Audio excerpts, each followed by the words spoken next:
Vous voyez, aujourd'hui, on va se parler français.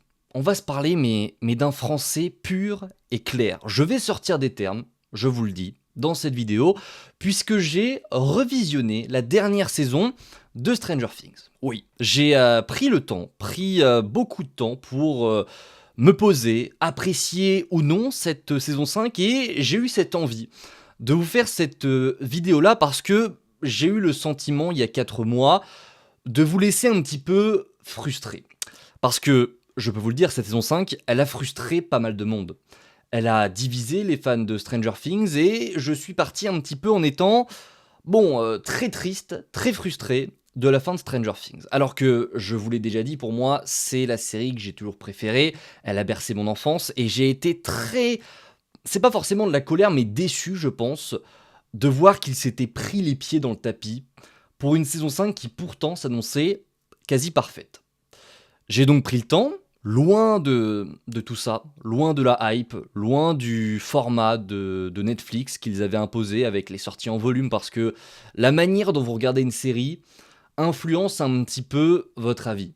Je vous le dis, je pense que vous êtes déjà au courant, si vous regardez un épisode par semaine, ça change beaucoup de choses. Si vous regardez 3 épisodes, puis 3 autres épisodes, puis le dernier épisode, ça peut changer des choses aussi.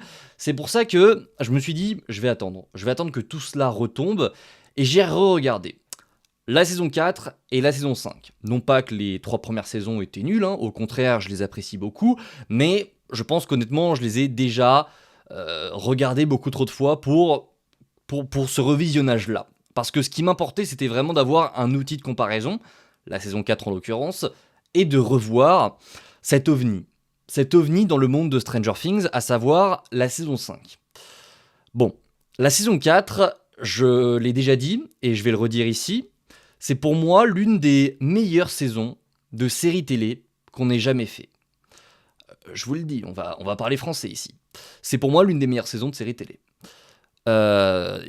L'écriture, les scènes qu'on nous propose, le développement des personnages que ça raconte, les dualités qu'on offre entre Eleven, Vecna, les intrigues qui se coupent et se recroisent à un moment donné, le budget qu'il y a derrière, les plans, certaines scènes iconiques font que cette saison 4 est, selon moi, à mes yeux aujourd'hui, une saison parfaite. Il n'y a rien qui m'a déplu dans cette saison 4. Et c'est encore plus marquant aujourd'hui.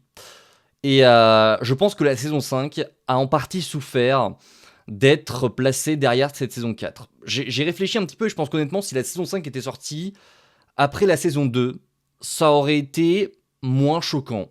Parce que la comparaison entre la saison 4 et la saison 5, elle a fait beaucoup de mal. Beaucoup de mal à la saison 5 parce qu'elle est à des années-lumière. À des années-lumière, je le redis, de la saison 4. Cette dernière saison, j'ai utilisé le terme d'ovni, et je pense que le terme est bon. Je ne saurais expliquer ce qu'il s'est passé. Tout n'est pas à jeter. Loin de là, tout n'est pas à jeter. Il y a des choses qui sont bonnes, il y a des scènes qui sont incroyables dans cette saison 5. Mais la qualité d'écriture, ce que la saison 5 raconte, il y a un glow down qui ne concerne même pas seulement la saison 4 qui est selon moi parfait, mais qui concerne toute la série. On a passé notre temps à step des niveaux, à monter, comme ça, saison 1, 2, 3, 4. Ça ne faisait que monter. Les trailers étaient méga hypants. Et finalement, tu regardes cette saison 5 et tu te rends compte qu'elle a été écrite n'importe comment. N'importe comment, pour ne pas être vulgaire. Elle a écrit, je ne saurais expliquer parce que c'est les mêmes scénaristes, les frères de Feur sont également de retour, c'est la dernière saison, donc tu sais qu'ils doivent assurer, et pourtant, on est à des années-lumière, je le redis, de tout ce que Stranger Things a fait avant. Il y a ce sentiment de vouloir conclure de la meilleure des manières, de vouloir satisfaire un petit peu tout le monde. On a rajouté beaucoup de choses, et je pense que c'est en grande partie pour ça que la saison est ratée. Il y a quand même un point avant de poursuivre et de détailler mes propos que j'aimerais évoquer, c'est les avis des fans. Parce que cette saison 5, elle a vraiment divisé les fans.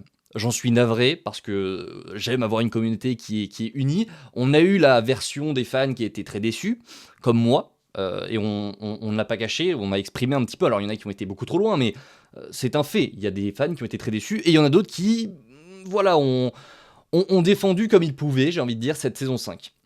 C'est très important de rappeler que, même si la saison est ratée, vous avez le droit de l'aimer. J'ai dans ma collection derrière moi un steelbook de Spider-Man No Way Home. Ce film, je l'apprécie. Je l'aime beaucoup, malgré ses défauts, et je reconnais que, techniquement, en termes de qualité, il est à chier. Il est à chier, mais pourtant, c'est important, je trouve, surtout dans ce monde où, de plus en plus, les réseaux nous forcent à regarder des choses de bonne qualité, à aimer, à vraiment se mettre en adéquation avec l'avis des gens. Ah, ça c'est un bon film, donc tu vas l'aimer. Non. Il y a deux curseurs très importants pour moi, c'est la qualité d'un projet et l'appréciation que l'on a devant ce projet. On peut aimer un film qui, qualitativement parlant, techniquement, n'est pas bon. Spider-Man No Way Home en est la preuve. Je sais que le film n'est pas bon. Et pourtant, quand je le regarde, en ayant conscience de tous ses défauts, je passe toujours un bon moment. Parce qu'il y a des éléments qui font que fanservice, tout ça, j'apprécie vraiment. Et c'est ok. C'est ok, je ne sais pas qui vous a fait croire que vous n'aviez pas le droit d'aimer des films qui ne sont pas les meilleurs films du monde. Vous avez le droit. Cette saison 5, c'est la même chose. Et je pense que l'élément de comparaison avec No Way Home, il est très intéressant. No Way Home n'était pas un bon film et je l'aime. Stranger Things saison 5, j'apprécie la saison, j'ai apprécié mon revisionnage et mon visionnage à l'époque, j'étais comme un dingue. Et ça n'empêche que les qualités et les défauts de cette série, de cette saison plutôt, sont présents. Et surtout les défauts. La saison 5 est ratée. C'est comme ça. On va revenir quand même sur les défauts de cette saison 5 parce que c'est assez criant, surtout après ce revisionnage. Et je le prends honnêtement un peu comme un manque de respect. Je respecte toutes les équipes, tous ceux qui ont travaillé sur ce projet, qui ont vraiment donné de leur cœur pendant des années, des années, des années. Je respecte leur travail, c'est pour ça que jamais je ne vais insulter leur travail à eux. Ils ont donné de leur personne pour nous proposer une dernière saison comme ça. C'est triste, mais c'est raté. Et c'est aussi pour ça qu'on fait ce genre de vidéo, on donne nos avis, etc. sur les réseaux. On doit aussi dire quand c'est raté. Et il se trouve que là, cette saison 5, de mon point de vue à moi, c'est presque un manque de respect par rapport aux personnages, par rapport à tout ce qui s'est passé sur les saisons d'avant. Cette saison 5 ridiculise toutes les intrigues, tout ce qui s'est passé, tous les personnages qui sont morts dans les saisons précédentes. Parce que ce sentiment de facilité, dans le dernier épisode en l'occurrence, j'ai rarement été aussi perdu sur le pourquoi du comment on est arrivé à un épisode final aussi nul. Je vais le dire ici, l'épisode final fait partie des pires épisodes de la série. La deuxième partie est quand même bien meilleure, mais la première partie est catastrophique. C'est catastrophique. Je ne sais pas. Je ne sais pas comment on en est arrivé là, alors on va se poser ces questions parce que je pense quand même avoir certaines réponses désormais, mais toute la saison est rushée. La saison a été écrite, je pense, en fonction de beaucoup de choses, mais pas comme les précédentes, et ça se sent. Ça ne raconte pas grand-chose. Au-delà du fait, en fait, le message principal de Stranger Things, pour moi, c'est... ça raconte l'histoire d'enfants qui n'ont pas les mêmes goûts que tout le monde, qui ont des goûts qui ne sont pas populaires, qui sont un peu jugés comme différents. C'est ça l'histoire de Stranger Things. C'est avant tout ça. Et cette histoire, elle se retranscrit même avec le personnage de Vecna. Parce que ce Henry Krill, c'est ça. Ça aurait pu limite être un gars qui fait partie de la bande de Mike. C'est ça l'histoire de cette saison 5 et de Stranger Things en général. Mais le problème, c'est que ça ne raconte que ça. Il n'y a qu'un message de fond qui est glissé et ça ne raconte rien d'autre. On parle de Will très rapidement, mais c'est très maladroit. Tout ce qui est fait avec Will, c'est très maladroit, c'est très mal amené. Les émotions des personnages, les développements de nos personnages tournent en rond. On ne sait plus quoi raconter avec ces personnages alors qu'on est dans le dernier virage, le sprint final pour arriver à gagner la coupe, quoi. Ça y est, c'est fini, vous avez réussi, et pourtant vous avez cette saison 5 où, en fait, tu te dis, mais vous avez mis 2 secondes à l'écrire, enfin, qu'est-ce qui s'est passé?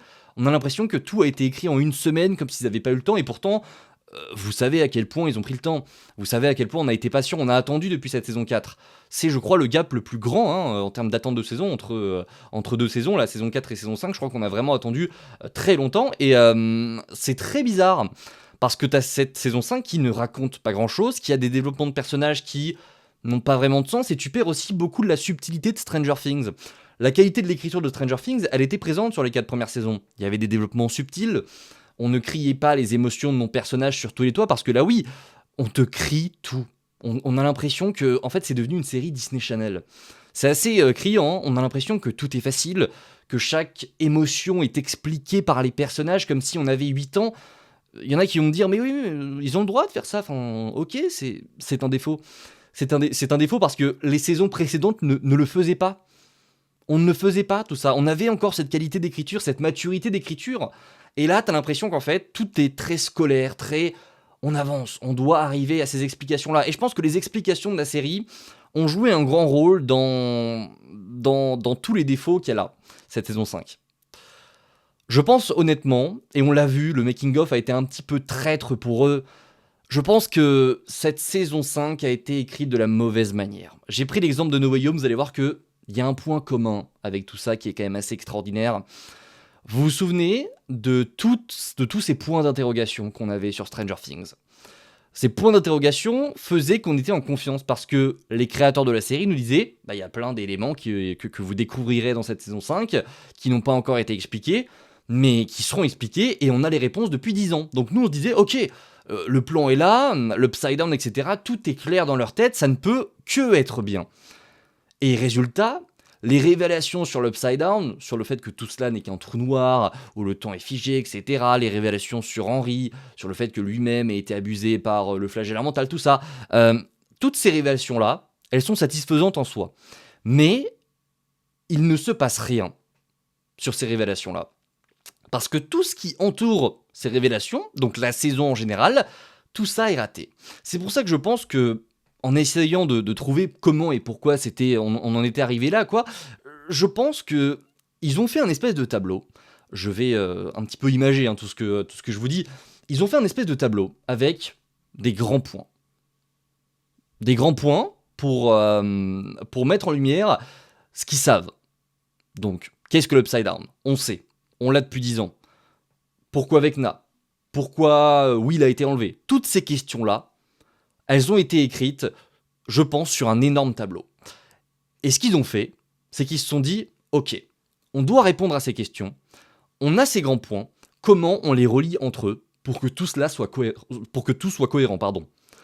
C'est exactement le type, la manière d'écrire qui a coûté si cher, je vais réutiliser l'exemple, à Spider-Man No Way Home.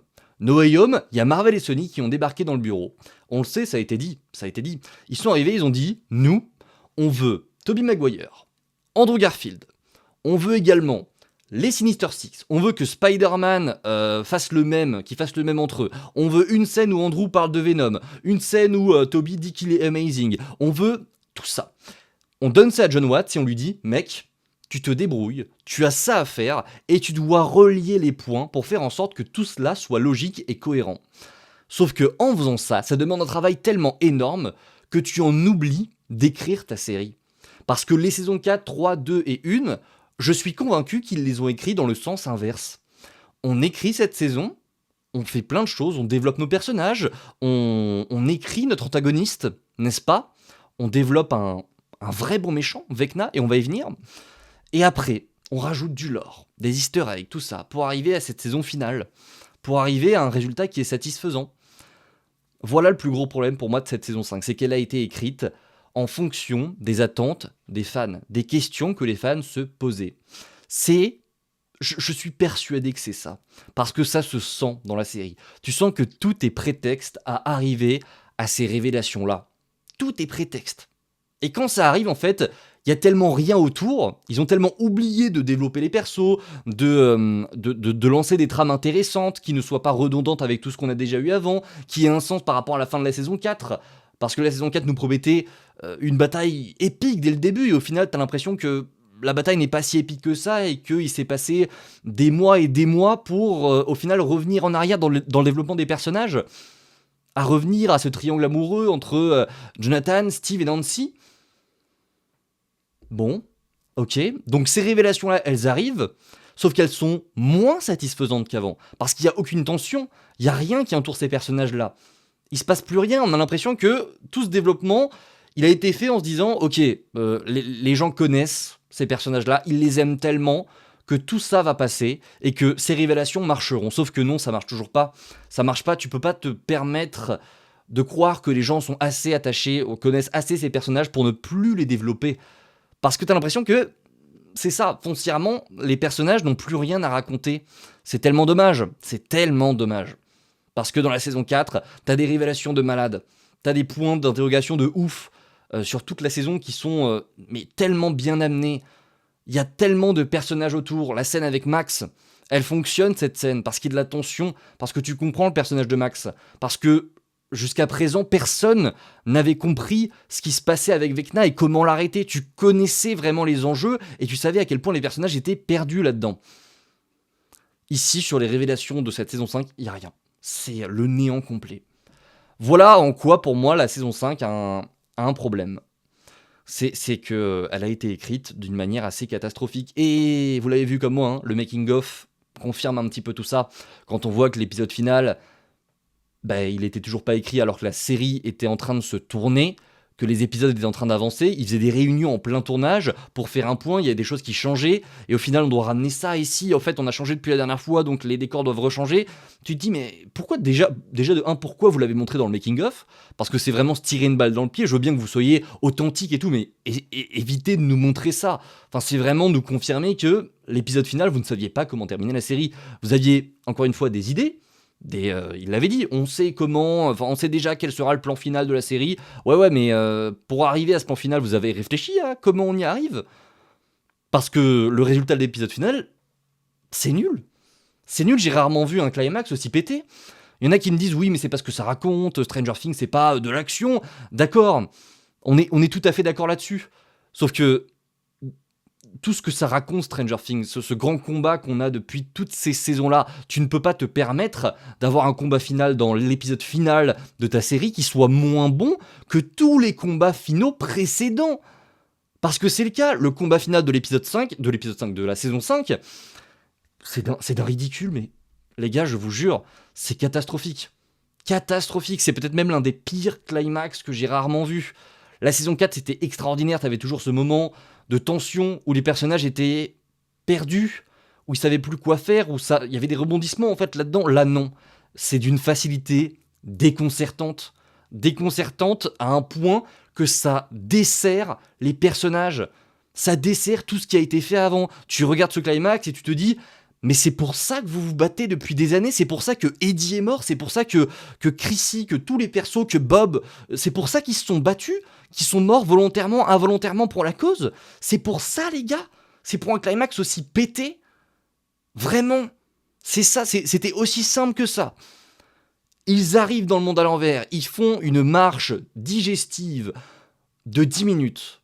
Ils arrivent devant le flagelleur mental, vous prenez un chrono en main, les gars, en 8 minutes, même pas. C'est fini. C'est fini. Le combat ne raconte absolument rien. C'est de l'action débile. Et là, les gens me diront, oui, c'est de l'action débile. C'est de l'action débile qui ne raconte rien. Alors qu'avant, on racontait quelque chose. Il y avait toujours un message caché, une volonté dans chaque plan. Rien. C'est jaune pisse dégueulasse. Il y a des fonds qui se sentent. Tu sens que ça a été fait à l'arrache et tu te dis, mais waouh. Pourquoi ? Si c'est ça, autant ne pas faire de combat, les gars, je vous le dis. Autant faire un truc où, je sais pas, autre chose. Parce que le combat, c'est du ni fait, ni à faire. Et ça ridiculise absolument tout le monde. Ça ne peut pas être aussi facile. C'est pas possible. Ça ne peut pas être aussi simple que ça. À tel point que les fans se sont même imaginés... Ça, c'est la pire preuve de l'échec de cette saison 5. Les fans ont imaginé que tout cela était faux. C'était assez marrant d'ailleurs hein, de voir que certains défendaient en disant « Non, mais les gars, la saison était bien ». Mais 2 secondes après, ils nous disaient « Mais en fait, je pense qu'il y a un épisode 9 ». Bah non, du coup, les gars. Si vous imaginez, si votre cerveau pense que ce n'est pas terminé, que ça ne peut pas se finir comme ça, c'est qu'indirectement, il y a quand même un énorme problème avec ce que vous venez de voir. Oui, c'est tellement facile que ça en devient presque surréaliste, et ça s'est vu avec toute la théorie du conformity gate. C'est tellement simple que c'est pas possible. On ne peut pas croire que ce soit aussi simple que ça. Ça ridiculise, je l'ai déjà dit. Vecna, qui était l'un des antagonistes les plus prometteurs. Hein. Saison 4, on le comparait déjà avec des Dark Vador. Putain, Dark Vador, je pense qu'il regarde le final de Stranger Things. Ah, il se fend la poire. Mais c'est... je suis tellement déçu. En fait, Vecna, je sais pas. Donc le combat arrive, pour revenir un petit peu à ça avant de parler de Vecna plus en détail. Ben voilà, le flagelleur mental se réveille après une longue marche. Il leur court après pendant 10 secondes. Il fout ses pattes autour d'eux. Eleven arrive, il lui balance un gros caillou. Elle rentre à l'intérieur, elle prend Vecna. Elle le casse en deux. Vecna se relève. En attendant, Nancy demande aux autres de monter sur une falaise. Elle fait l'appât, le flagelleur mental les suit. Il y a un petit... Allez, la seconde de tension, c'est quand Nancy... elle sait pas où sont les autres et elle pense qu'elle va mourir. Et encore une fois, on a des années-lumière de tout ce qu'on a eu avant, c'est une scène qui dure 2 secondes. Genre, elle a un doute en mode « Oh !» et bim, ça y est. Les autres débarquent sur une falaise où tu ne sais pas comment ils sont montés dessus, mais ça c'est une facilité, c'est pas grave. Mais bon, ça a duré 2 secondes, les gars, vraiment. Le temps que Nancy court, elle court donc sur, allez, 100 mètres, elle arrive à cette falaise, elle tire sur le flagelleur mental, c'est une falaise quand même très haute, hein, plus haute que le flagelleur mental. Ils sont arrivés, ils sont en haut et ils balancent, ils arrivent à le fumer. Donc on est à 4 minutes de combat là, ils le fument avec une AK-47 et des lance-fusées. Et en attendant, Will et 11 explosent Vecna. Bon bah voilà. Et là t'as envie de te dire, bon bah en fait, t'étais pas obligé de mourir Eddie frérot. T'étais pas obligé de te sacrifier. Hawkins n'était pas forcément obligé de souffrir autant. Tant c'était simple, en fait. Tu te demandes même pourquoi l'armée n'a pas résolu le problème avant. Hein. C'est-à-dire que tu prends une petite bombe nucléaire des USA, et c'est bon, tu l'envoies, le problème est réglé, et t'as plus à faire la série. Non, non, non, non. Alors évidemment, là on parle, évidemment qu'ils feront jamais ça, mais justement, en fait, tu dois offrir quelque chose de bien plus complexe, de bien plus compliqué, psychologiquement, dans ce que ça raconte, mais aussi dans les scènes d'action qu'on te propose en fait. C'est pas possible d'avoir un Godzilla qui se fait fumer par des gosses avec une AK et un lance-fusée, et un lance-flamme, on l'oublie pas, en 4 minutes 30, et Vecna, l'antagoniste qui a été comparé à Dark Vador dans la saison 4, qui se fait pulvériser en 10 secondes, et la seule chose qu'il a fait dans cette saison, c'est jouer avec des enfants dans sa maison. Mais what the fuck les gars, mais qu'est-ce que c'est que ça ? Mais où est-ce qu'on est en fait ? Parce que Vecna, je vous le dis, c'est la pire déception de la série. C'est la pire déception de la série parce que la saison 4 présentait un personnage miroir avec 11, tu sentais que c'était l'opposé, qu'au final ils étaient un petit peu tous les deux, il y avait cette révélation autour de son identité qui était géniale, son pouvoir qui était inédit, c'était pas des démons gorgons qui fonçaient comme des monstres comme ça dans la forêt qui courent, non c'était mental, on jouait sur les traumas des personnages, ça racontait quelque chose et ça racontait en même temps le trauma de Henry. Et saison 5, dites-moi ce que raconte le personnage de Vecna. Il ne raconte rien, c'est juste un mec qui suit son plan, tu sais même pas ce que c'est son plan. À la limite, ça avait du sens, le plan de la saison 4, parce que ça permettait d'ouvrir des portails, là, il kidnappe des gosses pour la simple bonne raison qu'ils sont faibles. C'est tout. C'est ça ton grand plan, la grande révélation, le fait, enfin, c'est toi ça, c'est le grand antagoniste qu'on nous a vendu, tu kidnappes des gosses, et c'est tout. Je trouve ça léger quand même. Le seul point d'intrigue qu'on essaye de te mettre en avant sur Vecna, c'est justement ce côté que lui aussi a été persécuté, qu'en fait le méchant n'est pas vraiment méchant, que lui aussi est contrôlé depuis le début, mais c'est tellement mal intégré que tu te dis, mais pourquoi vous n'avez pas fait de cette intrigue-là justement l'intrigue de toute la saison, en fait ?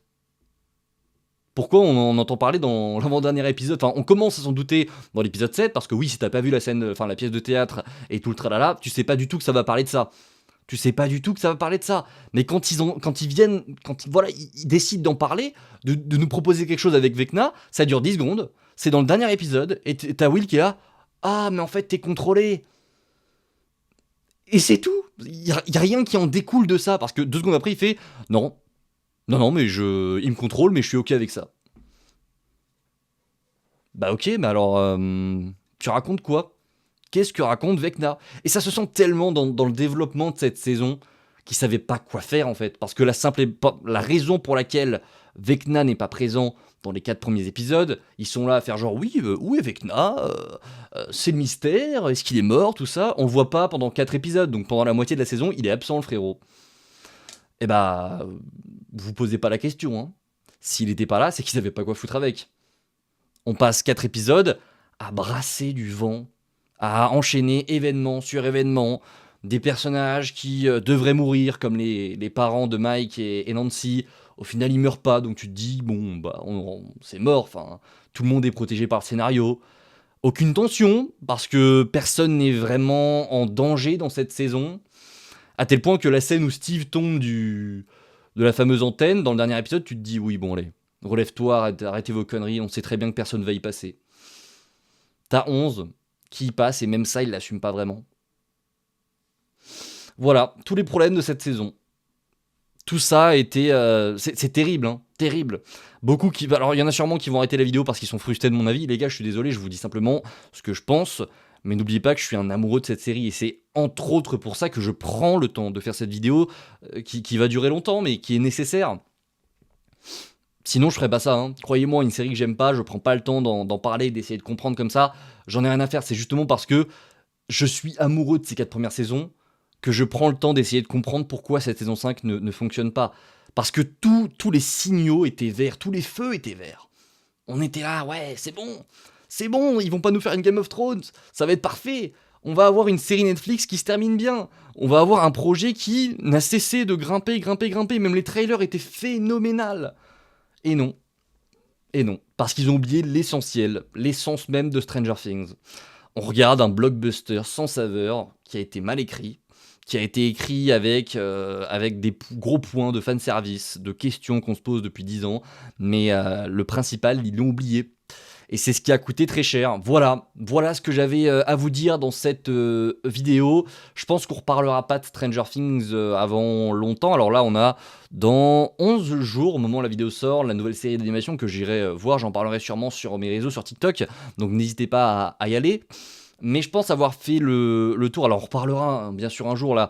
Je veux simplement vous dire que il n'y aura pas de vidéo Stranger Things pendant longtemps parce que c'est fini, ça y est, on passe à autre chose, il y a énormément de projets qui arrivent, on parle de Spider-Man, d'Avengers, tout ça, de One Piece, il y a beaucoup de choses qui arrivent. Mais Stranger Things, ça a été la série qui a bercé mon enfance. Je pense honnêtement que c'est toujours ma série préférée. Ce qui ne veut pas dire que c'est la meilleure série du monde. On fait encore une fois le lien avec ce qu'on a dit en début de vidéo. C'est ma série préférée. Et j'aurais aimé avoir cette saison 5. J'aurais aimé qu'elle soit vraiment parfaite. Mais c'est pas le cas.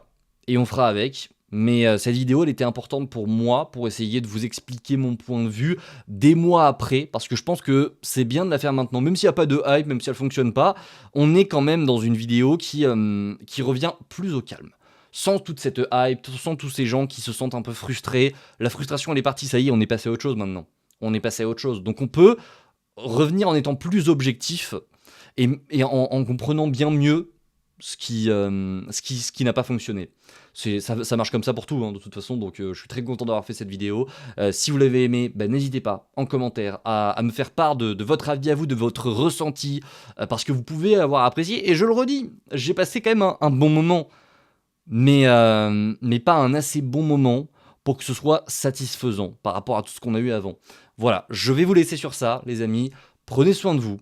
C'est le plus important. Vive Stranger Things. Même si cette saison 5 est ratée, on n'oubliera jamais les travaux qu'on a eus sur les 4 premières saisons qui sont pour moi extraordinaires. Et la saison 4, je me répète, je vous ai dit que je parlerai français, c'est l'une des meilleures saisons de séries télé jamais faites. Elle était sensationnelle et merci beaucoup parce que ça crée des souvenirs, de la nostalgie. Je me souviendrai toujours de cet été-là où on a eu cette saison 4 en plusieurs volumes où l'attente jusqu'aux derniers épisodes était phénoménale. Cette saison 3 avec l'été, pareil, c'était un petit peu une refonte de la série où tu sentais qu'ils essayaient d'apporter plus de couleurs, plus de peps un peu assez... Enfin, ça évolue évidemment avec les années, donc le style vestimentaire, tout ça, mais c'était génial, je trouve.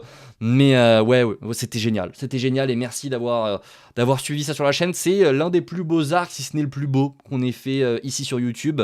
C'est celui qui m'a apporté beaucoup de visibilité et je l'oublierai jamais, hein, cette saison 5, elle m'a apporté beaucoup de choses. Elle m'a fait croire en ce rêve de pouvoir vivre un jour de ce métier de créateur de contenu, et sans Stranger Things, je n'y serais probablement pas arrivé. Hein. Je vous l'avais déjà dit, je crois, mais j'avais évoqué un jour le fait que j'ai failli pas faire de vidéo sur Stranger Things parce que j'avais peur que ça marche pas. Je m'étais dit, ouais, mais si ça marche pas, vous savez, YouTube c'est très compliqué, hein. Quand tu essayes de développer ta chaîne et qu'au final, tu vois qu'il y a des sujets qui prennent pas, etc., tu te dis, bon, j'ai un petit peu peur pour la chaîne parce que on pense évidemment à développer tout ça sur l'avenir. Mais je m'étais dit, allez, je parle quand même de ce que j'ai envie de parler, enfin c'est ma chaîne YouTube, même si ça marche pas, c'est pas grave, j'en parlerai et je serai content, au moins j'aurai ces vidéos-là dans ma bibliothèque et je serai content de les revoir 10-12 ans après, voilà, j'aurais parlé de Stranger Things et ça a été la surprise de ma chaîne, parce que ça a tellement bien marché, la commu a été extrêmement présente, j'ai reçu tellement de messages bienveillants, merci vraiment du fond du cœur pour tout ça, merci pour cet arc-là, dommage que ce soit pas aussi bien que ce qu'on attendait à la base, mais je suis quand même très content. Les amis, je vous dis à la prochaine, c'était Spidey, prenez soin de vous, c'est toujours le plus important, j'ai déjà dit, et salut tout le monde!